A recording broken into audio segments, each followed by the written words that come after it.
You ever watch someone dig their own grave with a teaspoon? It's a slow process, painful to witness. That was Brenda. She stood on the edge of my driveway, phone pressed tight to her ear, screaming to the 911 dispatcher that a belligerent delinquent was illegally blocking the pavement. Oh, she demanded the police chief handle it personally. She was shaking with righteous fury. I just took a slow sip of my coffee, leaned against the hood of my truck, and waited. Because I was the police chief. 26 years on the force changes the way you look at a quiet street, where most people see manicured lawns and automatic sprinklers ticking back and forth in the morning sun. A cop sees blind spots. You look at the drawn blinds and wonder what's happening behind them. You look at the pristine sidewalks and remember the chalk outlines you've had to draw on surfaces just like them. When I finally made chief of police for the city of Westbridge, I thought I'd earned a break from the noise. The promotion came with a headache of a salary bump, but also a tidal wave of bureaucracy, press conferences, and the crushing weight of a department straining under a city that was growing too fast. I was 52, divorced for a decade. Tired in my bones. I wanted a house where the only sound after 8:1 p.m. was the hum of my own refrigerator. That's how I ended up in Oak Creek Estates. It was a neighborhood that looked like it was pulled straight from a real estate brochure. The houses were sprawling, modern craftsman builds with wraparound porches and 3-car garages. The lawns were a uniform, violently bright shade of green. It was an HOA community, which usually sent a cold shiver down my spine. But the realtor promised me it was strictly about maintaining property values. I didn't care about property values. I cared about silence. Moving day was a humid Tuesday in late August. I was off duty, wearing a sweat-stained gray t-shirt and faded jeans, hauling cardboard boxes out of the back of a rented U-Haul. My back ached. The sun was a hammer. I had 2 rookies from the precinct coming over later to help with the heavy furniture. But for now, it was just me, the heat, and the boxes. "Excuse me." The voice didn't ask for my attention. It demanded it. I set down a box labeled "Kitchen Fragile" and turned around. Standing at the edge of my driveway was a woman in her late 50s. She wore a pristine white tennis skirt, a pastel pink polo shirt, and a visor that cast a sharp shadow over eyes that were currently dissecting me like a biology frog. She held a leather-bound clipboard against her chest like a shield. "Can I help you?" I asked, wiping sweat from my forehead with the back of a dusty forearm. "You're parking on the swale," she said. She didn't introduce herself. She didn't welcome me to the neighborhood. She just pointed a manicured finger at the right rear tire of the U-Haul.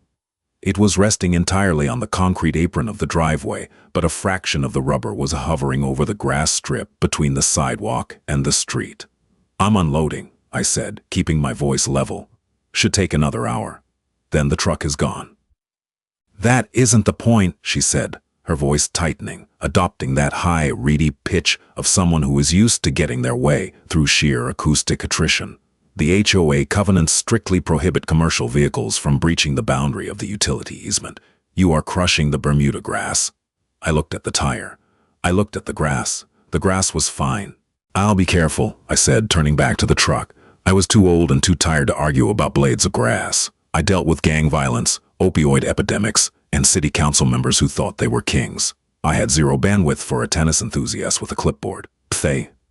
"I am Brenda Carmichael," she announced to my back. "I am the president of the Oak Creek Homeowners Association." "Nice to meet you, Brenda." "John," I said over my shoulder, grabbing another box. "You don't seem to understand, John," she said, stressing my name like it was an insult. "We have rules here. This isn't the inner city. We maintain standards. If that truck isn't moved in 5 minutes, I will be forced to issue a citation, and I will not hesitate to call the authorities to have it towed." I paused. I rested the box on the tailgate of the U-Haul and looked back at her. The phrase "call the authorities" echoed in my head. I thought about the 3 patrol cars currently covering the North District, dealing with a string of commercial burglaries. I thought about the dispatch center, understaffed and drowning in calls. I could have dropped the title right then. I could have said, "Brenda, I am the authorities." But I didn't. I didn't want to be Chief Mitchell at home. I just wanted to be John, the quiet neighbor who kept to himself. If I flashed my badge now, I'd either become her personal security detail for every phantom noise she heard at night, or her mortal enemy. So I sighed, the sound heavy and defeated. "Give me 10 minutes, Brenda. I'll shuffle the boxes to the garage and move the truck." She gave me a tight, victorious smile that didn't reach her eyes. "See that you do. Welcome to Oak Creek." She turned and marched away, her tennis shoes squeaking on the pristine asphalt. I watched her go, feeling a familiar, dull ache in my temples. The illusion of peace was already cracking. September bled into October. The weather cooled, but the precinct heated up. We had a spike in organized retail theft that was eating up my patrol budget, and the mayor was breathing down my neck for a press conference every other day. I was pulling 14-hour shifts. I'd leave the house at 5 a.m. while the streetlights were still glowing, and drag myself home past 9 p.m. The last thing I cared about was the alignment of my trash cans. Brenda Carmichael, however, cared very deeply. It started small, a bright yellow piece of paper taped to my front door. Notice of violation. Waste receptacles may, according to Section 4, Paragraph 2 of the HOA bylaws, trash cans had to be removed from the curb by 6 p.m. on collection day. I had brought mine in at 9:30 p.m. I crumpled the paper and tossed it in the kitchen bin. 3 days later, another yellow slip. Notice of violation. Lawn maintenance. A single dandelion had the audacity to sprout near my mailbox. A week after that. Notice of violation. Exterior lighting. I had left my porch light on overnight. Apparently, it was a nuisance to the aesthetic harmony of the nocturnal environment. I realized quickly that Brenda wasn't just a stickler for the rules. She was a predator, and the HOA bylaws were her teeth. She patrolled the neighborhood at dawn and dusk. Sometimes, when I was drinking my morning coffee in the dark kitchen, I'd see her pacing the sidewalk out front, a lone sentry in Lululemon, writing furiously on her clipboard. She had a husband, Arthur. I saw him exactly twice, a thin, graying man who looked permanently exhausted, trailing behind her like a dinghy tied to a battleship. He never made eye contact. I understood why. One Saturday I was off. A rare golden Saturday. I spent the morning in the backyard, drinking black coffee and watching the leaves fall. I felt the tension of the week slowly uncoiling from my spine. I decided to walk to the cluster of community mailboxes at the end of the block to check my mail. I was wearing basketball shorts and an old, faded t-shirt from a police charity run, though the logo was cracked and unreadable. I hadn't shaved in 2 days. As I unlocked my mailbox, the smell of expensive floral perfume hit me before she did. "John," I closed the metal door and turned.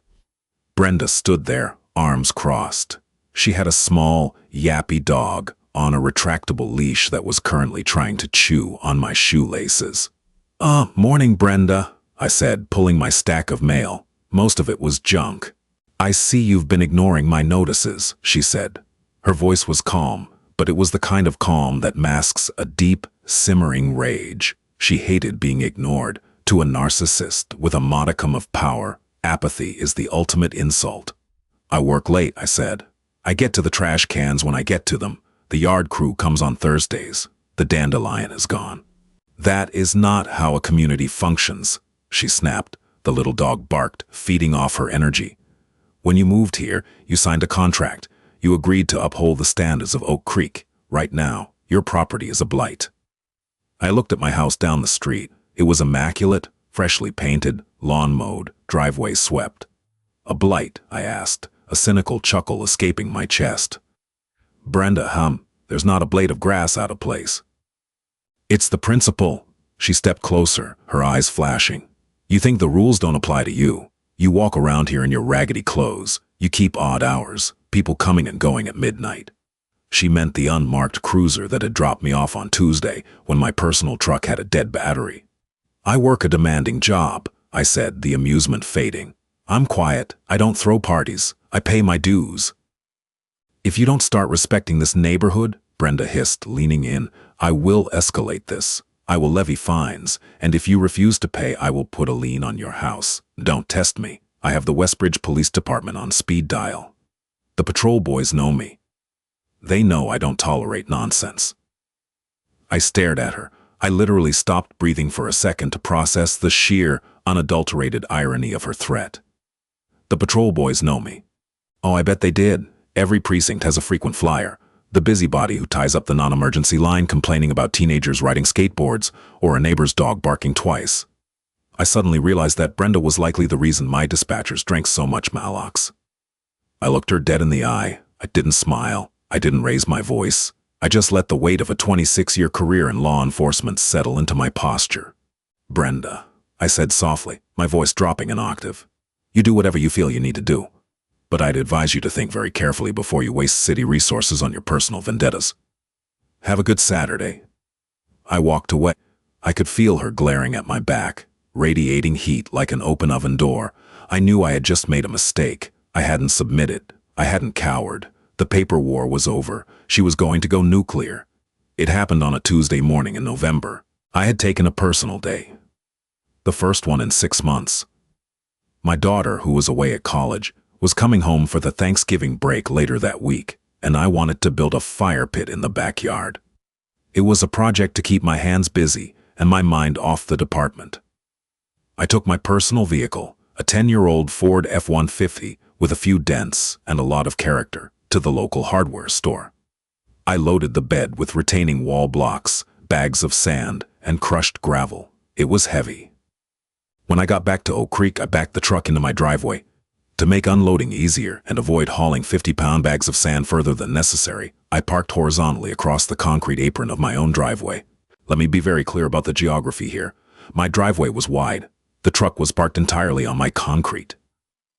The nose of the truck brushed the edge of my lawn, and the tailgate hovered an inch or two over the edge of the sidewalk where it crossed my driveway. I was blocking my own cars in the garage. I was partially blocking the sidewalk, but only the section that intersected my property. I dropped the tailgate, grabbed a pair of leather work gloves, and hoisted the first bag of sand over my shoulder. "Excuse me, hey, you." The voice sliced through the crisp autumn air like a siren. I didn't even turn around immediately. I just closed my eyes, let out a long, slow breath, and rested the bag of sand on the edge of the truck bed. I turned. Brenda was marching down the sidewalk, moving with the speed and intensity of a heat-seeking missile. She was wearing a matching navy blue tracksuit today. She stopped about 6 feet from my truck, her face flushed red with exertion and indignation. "Move this vehicle right now," she commanded. "Good morning, Brenda," I said, dusting my hands off. "I'm unloading supplies. I'll be done in 20 minutes.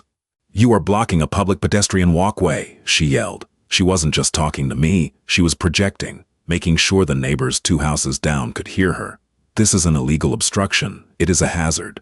What if someone in a wheelchair needed to pass?" I looked up and down the street. It was 10:30 a.m. on a Tuesday. The neighborhood was a ghost town, not a single soul in sight.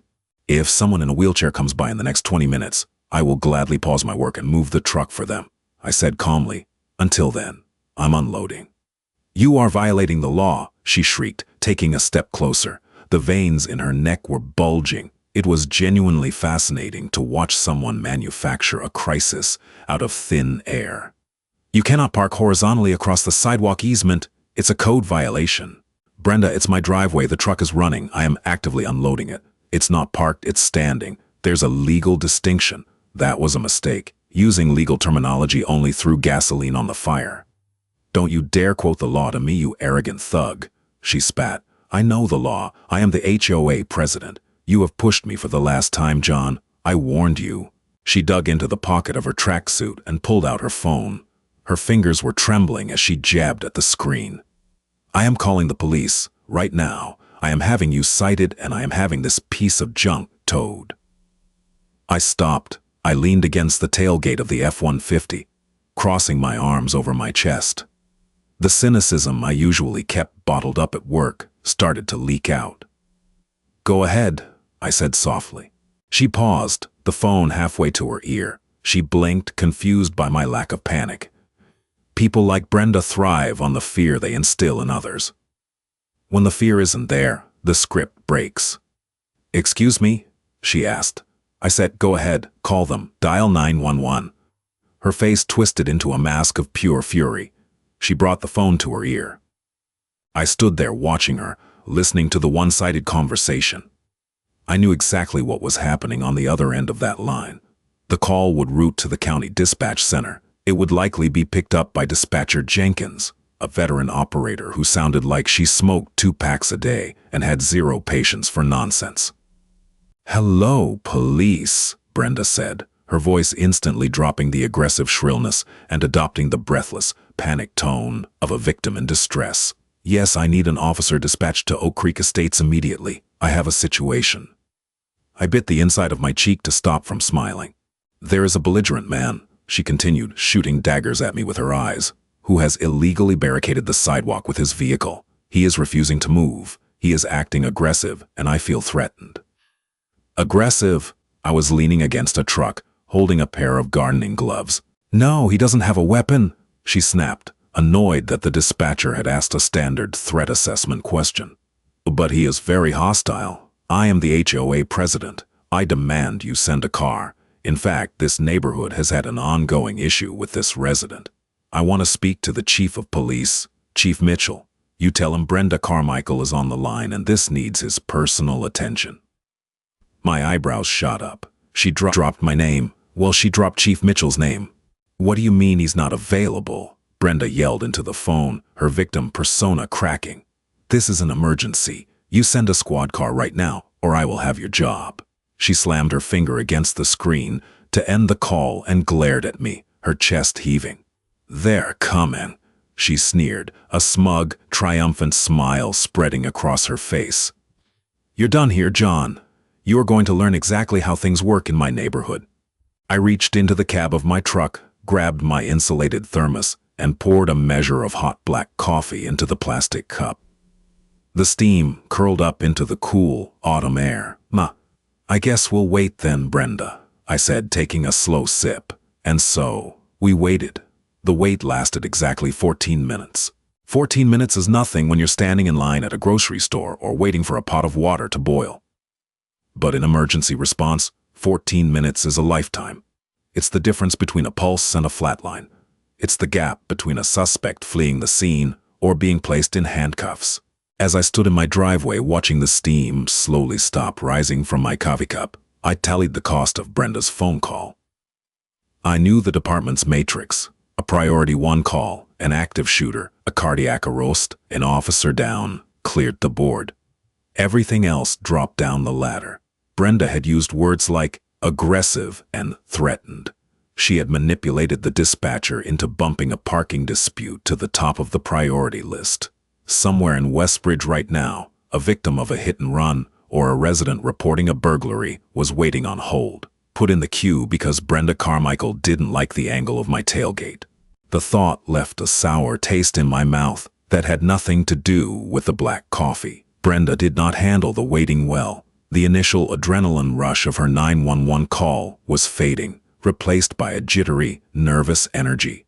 She couldn't stand still. She paced the perimeter of my front lawn, her navy blue tracksuit rustling with every abrupt turn.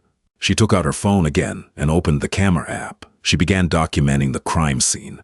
She stood at the edge of the curb and took a photo of my rear tire. She walked to the front of the truck and snapped a picture of the license plate. Then she turned the lens on me. The camera flash fired weakly against the bright morning sun. Click, click, click. "Smile for the judge," she said, her voice dripping with venom.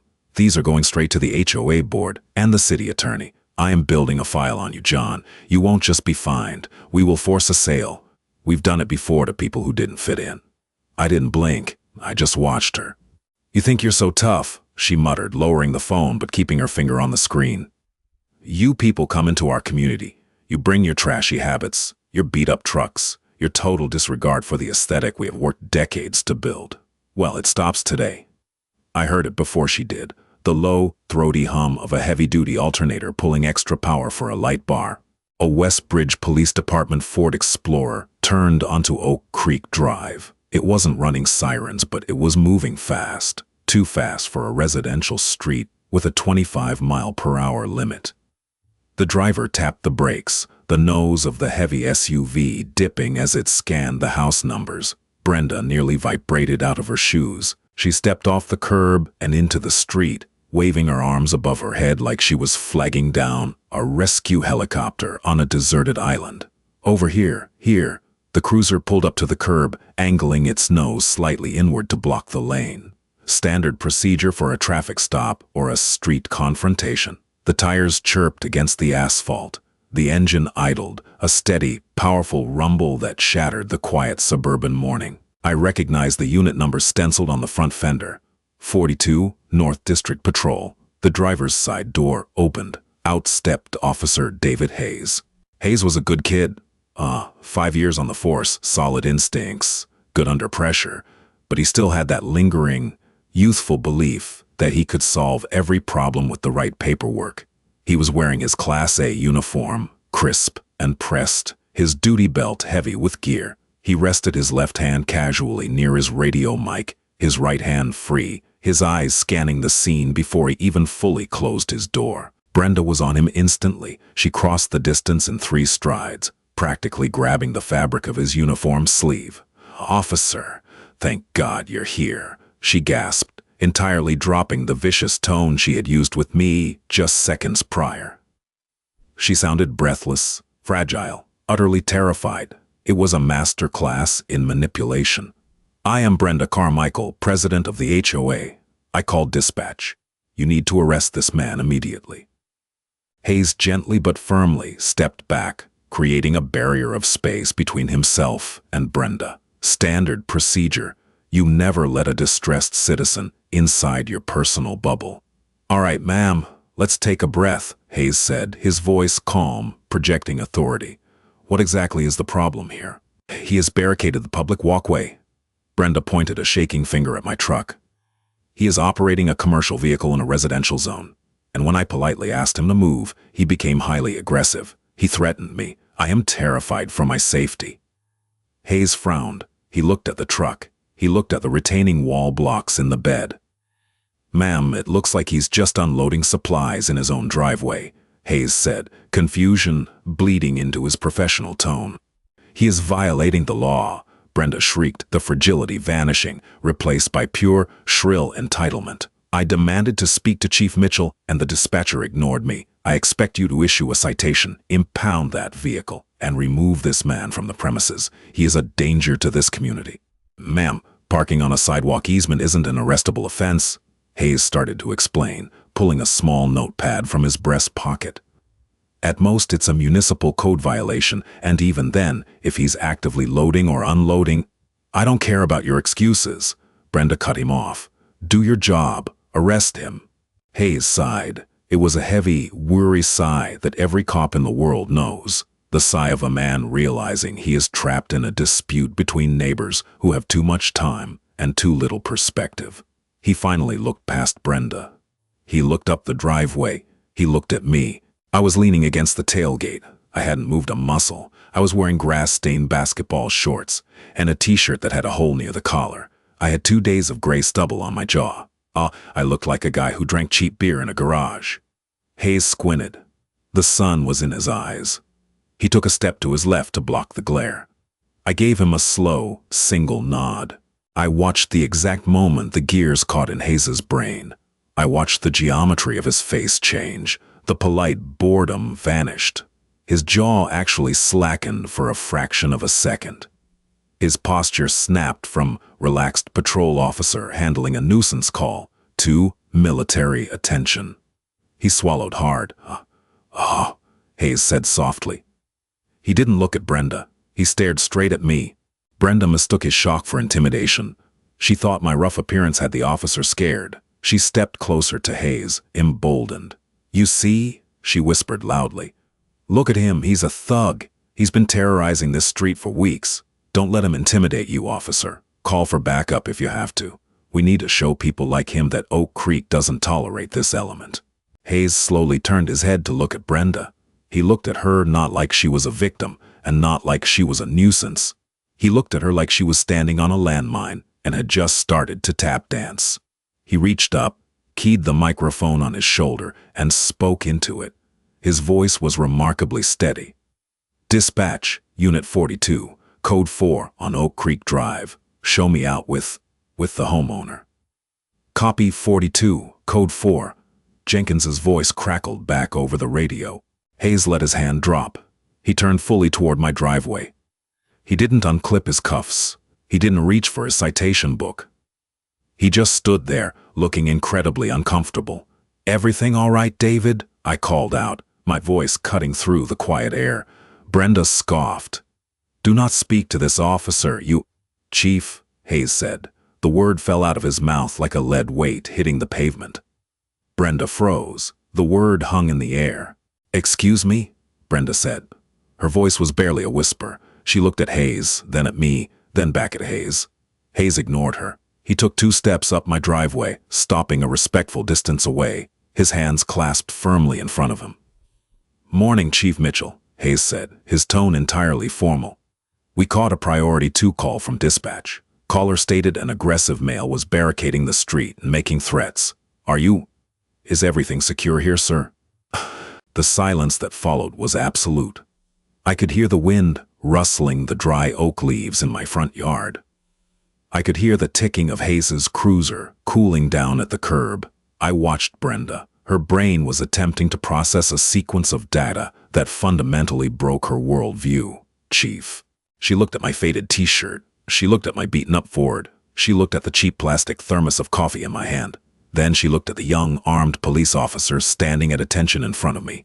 The color drained from her face, starting at her cheeks and washing down her neck, leaving her looking hollow and gray. Her lips parted, but no sound came out. The clipboard she had been clutching so tightly slipped a fraction of an inch in her grip. I pushed myself off the tailgate of the truck. I didn't yell. I didn't puff out my chest. I didn't need to. 26 years of carrying a badge changes the way you take up space in a room or in a driveway. You learn how to project authority without raising your volume. I set my coffee cup down on the bumper. I walked slowly down the driveway, the gravel crunching softly under my boots. I stopped when I was about 4 feet from Brenda. "Officer Hayes," I said, keeping my eyes locked on Brenda. "Yes, Chief?" "Did the caller state I made threats?" "Yes, sir."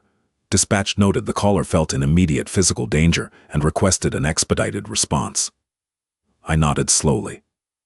I looked down at Brenda. She suddenly looked very small inside her expensive tracksuit. The fierce, predator-like energy she had carried all morning had evaporated, leaving behind a terrified woman who had just realized she walked into a propeller blade. "Brenda," I said. My voice was quiet, but it was heavy, grounded, cold. She flinched. "You and I had a conversation a few weeks ago," I continued, speaking slowly, letting every word land.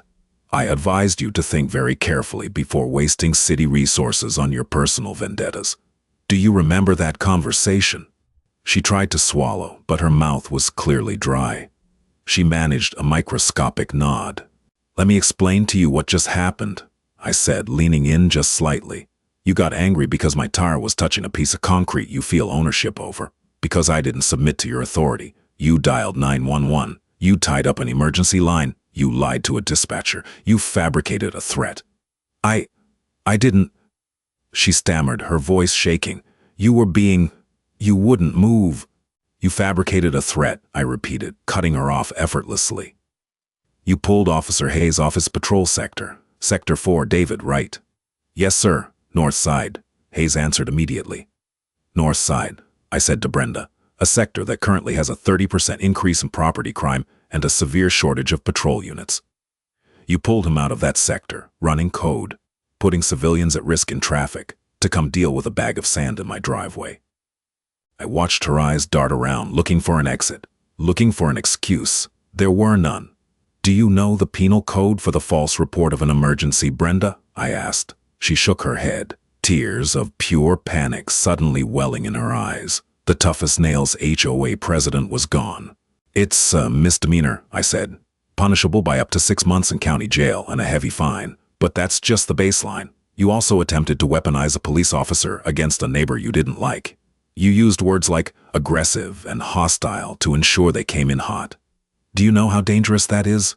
Do you know what happens when cops roll up to a scene expecting a violent threat because someone like you lied? People die. That's what happens." But I didn't say it. I didn't have to. The reality was hanging in the air between us, suffocating and dark.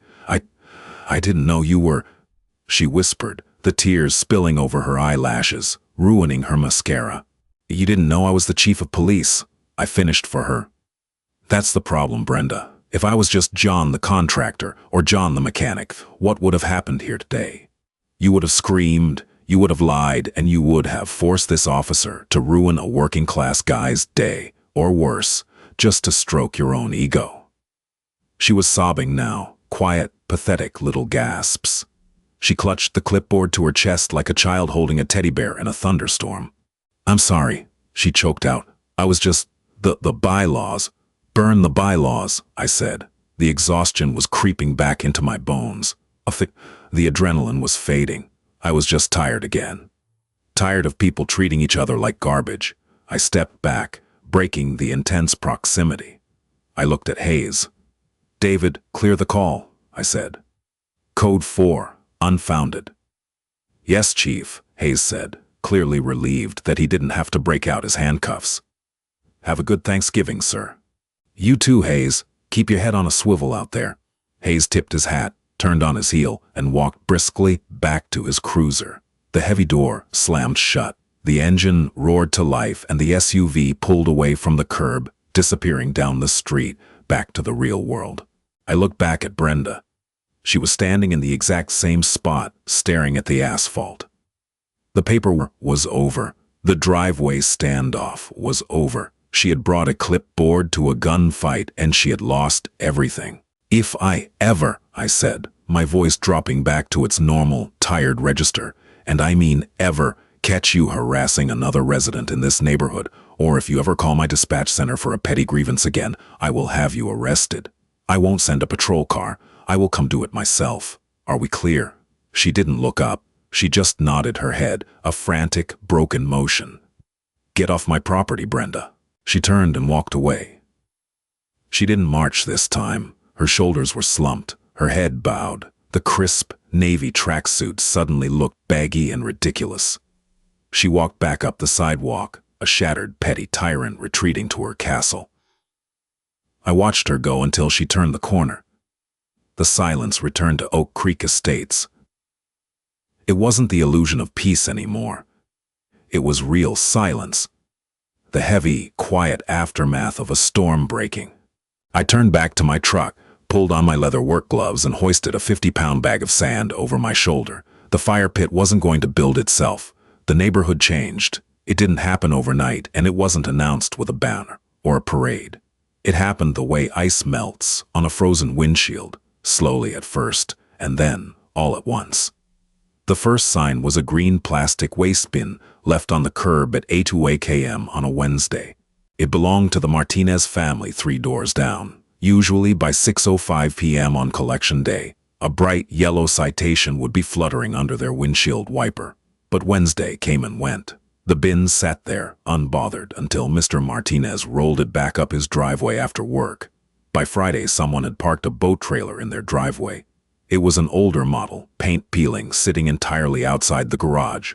A blatant violation of Section 3, Paragraph B. Nothing happened. Brenda Carmichael had vanished. She wasn't patrolling the sidewalks at dawn. She wasn't marching around with her leather-bound clipboard. The neighborhood was holding its collective breath, waiting for the tyrant to return. But the tyrant was hiding behind drawn blinds. I didn't gloat. I didn't mention the incident to anyone. I just went to work, dealt with the city's actual problems, and came home to lay the stones for my fire pit. It was late Thursday evening, 2 days before Thanksgiving, when the peace was broken. Not by a siren, and not by a shout, but by the hesitant scuffing of leather shoes on my driveway. I was on my knees, tapping a heavy landscaping block into place with a rubber mallet. I had a work light set up, casting long, stark shadows across the grass. The air was biting cold, smelling of crushed leaves and impending frost. "John," I stopped hammering. I didn't recognize the voice. It was thin, reedy, and lacked confidence. I stood up, wiping grit from my knees. Standing at the edge of the light's reach was Arthur, Brenda's husband. He looked smaller than I remembered. He was wearing a beige cardigan and corduroy pants, his hands buried deep in his pockets. His shoulders were slumped, pulled downward by an invisible weight he had clearly been carrying for decades. He looked at the half-built fire pit, then at me, then at his own shoes. "Arthur," I said. I didn't invite him closer, but I didn't tell him to leave. I waited. He cleared his throat. It sounded like dry paper tearing. "I wanted to come over. Brenda doesn't know I'm here. She's resting." "Is she?" I asked neutrally. He took a hesitant step into the light. Up close, I could see the deep lines etched around his eyes and mouth. He looked utterly exhausted. It was a look I saw on the faces of victims sitting in precinct waiting rooms, people who had spent too long living in a state of high alert. "She's been in bed for 3 days, Arthur said softly. "She resigned from the board this morning, sent an email to the property management company, just told them she was done." I didn't feel a rush of victory. I just felt a dull, hollow thud in my chest. "I didn't ask for her to resign, Arthur. I just asked her to leave me alone." "I know," he sighed, pulling a hand out of his pocket to rub the bridge of his nose. "But you have to understand. This HAOA, these rules, it was all she had." He walked over to the stack of retaining wall blocks and leaned against them. I didn't stop him. "Brenda used to be a regional manager for a logistics firm," Arthur said, staring off into the dark yard. "She managed 400 people. Spreadsheets, schedules, hiring, firing. She was a powerhouse. Then, the company restructured, forced early retirement. Suddenly, she went from running a small army to sitting in a 4-bedroom house with nothing but a Yorkie and me. I stayed quiet. I knew the psychology. Cops see it all the time. People who lose their sense of control will inevitably try to claw it back, usually at the expense of whoever is closest. She poured all that corporate energy into Oak Creek," Arthur continued. His voice was laced with a sad, quiet pity. "It started out well. She organized block parties. But then the rules became her metrics. The violations became her quarterly reports. She stopped seeing neighbors. She just saw subordinates who were out of compliance." "She called 911, Arthur," I said, my voice low. I wasn't going to let a sad backstory excuse what she did. "She told a dispatcher she was in danger. She sent an armed officer to my house under false pretenses. That's not a corporate quirk. That's a crime." Arthur flinched. He looked down at the ground. "I know. My God, John, I know. When she told me what happened. When she realized who you were. I've never seen her like that. She was terrified, not of you arresting her, but of being exposed, of everyone seeing that she wasn't protecting the neighborhood. She was just terrorizing it." He finally looked up and met my eyes. "I came to apologize," Arthur said, "on her behalf and on mine for letting it get this far. I should have stopped her months ago, years ago, really. But it was easier to just keep my head down and let her write her little yellow tickets." I looked at Arthur. I saw a man who had chosen the path of least resistance for so long that he had forgotten how to stand upright. He wasn't a bad guy. He was just a coward, and sometimes cowardice causes just as much collateral damage as malice. I reached into the cooler sitting by my truck tire, pulled out a bottle of cheap domestic beer, and held it out to him. Arthur looked at the bottle, surprised. Slowly, he reached out and took it. "I'm not going to arrest her, Arthur," I said, popping the cap off my own bottle with a multi-tool. "The case is closed as far as the department is concerned, but you need to get her a hobby, a real one. Because if she ever tries to weaponize the badge against another person in this town, I won't be having this conversation with you. I'll be having it with the judge." "Understood," Arthur said softly. He gripped the cold glass bottle like it was an anchor. "Thank you, John." He didn't drink the beer. He just held it. "You know me?" He nodded to me once, turned around, and walked back out of the light, disappearing down the driveway toward his pristine, silent house. I watched him go. I took a sip of my beer. It was bitter and cold. I picked up the rubber mallet and went back to work. The fire pit was finished on Friday morning. It was a heavy, circular stone structure, rough-hewn and sturdy. It wasn't perfectly symmetrical, and it didn't look like it belonged in a glossy architectural magazine. But it was mine. My daughter Chloe arrived that afternoon. She pulled up in a beat-up Honda Civic, the trunk crammed with dirty laundry and college textbooks. She was 21, majoring in psychology, and carried an energy that instantly changed the gravity of my house. The silence I had craved for months was suddenly replaced by the sound of her dropping bags on the hardwood floor, raiding the fridge, and talking a mile a minute about her professors. It was the best noise in the world. That evening, the temperature dropped to freezing. We ordered 2 large pizzas, grabbed a stack of old wool blankets, and headed out to the backyard. I laid crumpled newspaper and kindling in the center of the new fire pit. I struck a match and tossed it in. The paper curled and blackened, the yellow flames catching the dry wood. Within minutes, a steady, crackling fire was throwing heat against our faces and casting dancing, warm light across the yard. Chloe sat in a canvas folding chair, wrapped in a blanket, eating a slice of pepperoni pizza. "So," she said, her mouth half full, "did you finally get the neighborhood association off your back? You sounded miserable on the phone last month." I stared into the flames. I watched a piece of pine buckle and collapse into the orange embers. "Yeah," I said quietly. "We came to an understanding." "Did you flash the badge?" she asked, grinning. She knew me too well. "No," I lied smoothly. "Just had a polite conversation about property boundaries and municipal code. Turns out we just had a misunderstanding." Chloe snorted. "Right, a polite conversation. I bet you hit them with the Chief Mitchell death stare. The one you use when I bring a guy home." I chuckled, poking the fire with a long stick. Sparks flew up into the black, starless sky, spinning wildly before burning out in the cold air. "Something like that," I said. I looked around my backyard. Over the wooden fence, I could see the soft, warm lights glowing from the windows of the neighboring houses. It looked different now. The clinical, oppressive perfection of Oak Creek Estates had shattered. It felt like a real neighborhood again. Down the street, I could hear the faint, muffled sound of a dog barking. Not a terrified yap, but a deep, happy bark. The Martinez family still had their boat trailer in the driveway. The green trash can was still on the curb. The sky hadn't fallen. Property values hadn't plummeted. People were just living their lives, messy and imperfect. Power is a funny thing. I had worn a gun and a badge for 26 years. I had the authority to take away a person's freedom, to use lethal force, to command crime scenes. But the older I got, the more I realized that true power isn't about what you can do to people. It's about what you choose not to do. Brenda had a tiny sliver of power, a meaningless title and a clipboard, and she used it to make the world around her smaller, colder, and more afraid. She used it to build walls. I looked at the fire pit. I had built it with my own hands. It was just rocks and dirt, but it generated heat. It provided light. It was a place for people to gather. "You're quiet," Chloe said, tossing her pizza crust into the flames. "Work stuff?" "No," I said, pulling my jacket tighter around my shoulders. "No work stuff. Work stays at the precinct." "Good," she said, leaning her head on my shoulder. We sat there for a long time.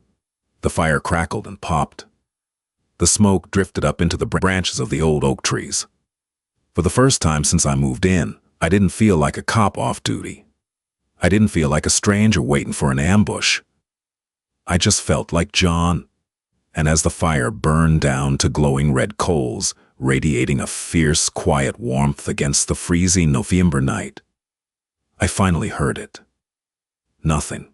Just the wind in the trees, the crackle of the wood, and the deep, steady breathing of my daughter. No sirens, no clipboards, no yellow tickets. The silence had finally arrived. And it was beautiful. Power doesn't change people, it reveals them. Brenda thought an HOA title made her a queen, but it only exposed the hollow, terrified person underneath. She tried to use fear to command respect, forgetting that real authority isn't about the rules you enforce. It's about the peace you protect. We all have a Brenda in our lives, someone trying to measure the grass while the whole yard is on fire. If this story hit home for you, drop a like, share it with someone who needs a reminder to stand their ground, and subscribe for more grounded truths. Stay quiet, but stay ready.